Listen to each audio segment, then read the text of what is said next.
ರೀತಿಯ ಎಲ್ಲ ರೀತಿಯ ಔಟ್ಲೆಟ್ಗೆ ಮತ್ತು ರೇಡ್ ಆದರೂ ಕೂಡ ಮಂಗಳೂರಿನಲ್ಲಿ ಅದೇ ಇವರು ಮಾರ್ತಾರಂತ ಹೇಳಿದರೆ ಅದು ಇವರಿಗೆ ನಾವೇನನ್ನು ಹೇಳಬೇಕು.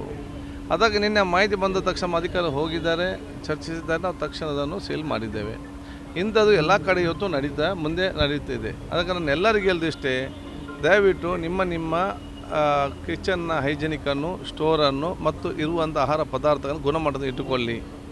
ಯಾವುದೇ ಸಂದರ್ಭ ಎಲ್ಲಿಯೂ ಕೂಡ ಇವತ್ತು ನಾವು ರೇಟ್ ಮಾಡ್ಬೋದು. ಮತ್ತು ಅದು ಎಷ್ಟೇ ದೊಡ್ಡವರಾದರೂ ಬಿಡೋದಿಲ್ಲ, ಎಷ್ಟೇ ಸಣ್ಣವರಾದರೂ ಕೂಡ ನಾವು ಬಿಡಲಿಕ್ಕೆ ಹೋಗೋದಿಲ್ಲ. ನಮಗೆ ಜನರ ಆರೋಗ್ಯ ಮುಖ್ಯ. ಈಗ ಮೊದಲು ಪಬ್ಲಿಕ್ ಪ್ಲೇಸ್ ಎಲ್ಲಿ ಕೂಡ ಎಲ್ಲ ಜನ ಇವತ್ತು ಹೋಟೆಲ್ಗೆ, ಕ್ಯಾಂಟೀನಿಗೆ, ವಿಧಾನಸೌಧ, ವಿಕಾಸಸೌಧ ಈ ರೀತಿ ಎಲ್ಲ ಇವತ್ತು ಮಾಡಿದ್ದೇವೆ. ಮುಂದಿನ ನಮ್ಮ ಯೋಜನೆ ಒಂದು ನಮ್ಮ ಕೇಟರಿಂಗ್, ಎರಡನೇದು PG ಸೆಂಟರ್, ಮೂರನೇದು ಹಾಸ್ಟೆಲ್ಸ್. ಅದಕ್ಕೆ ನಾನು PG ಅಂಡರ್ಸ್ವರ್ಗೆಲ್ಲರಿಗೂ ಹೇಳ್ತಾ ಇದ್ದೇನೆ, ಇಲ್ಲಿ ಬರುವಂಥ ವಿದ್ಯಾರ್ಥಿನಿಯರು, ಯುವಕರು ಅವರ ಮನೆ ಬಿಟ್ಟು ಇಲ್ಲಿ ಬಂದಿರ್ತಾರೆ. ಅವ್ರು ಯಾರಿಗೂ ಕೂಡ ಇರುವುದಿಲ್ಲ.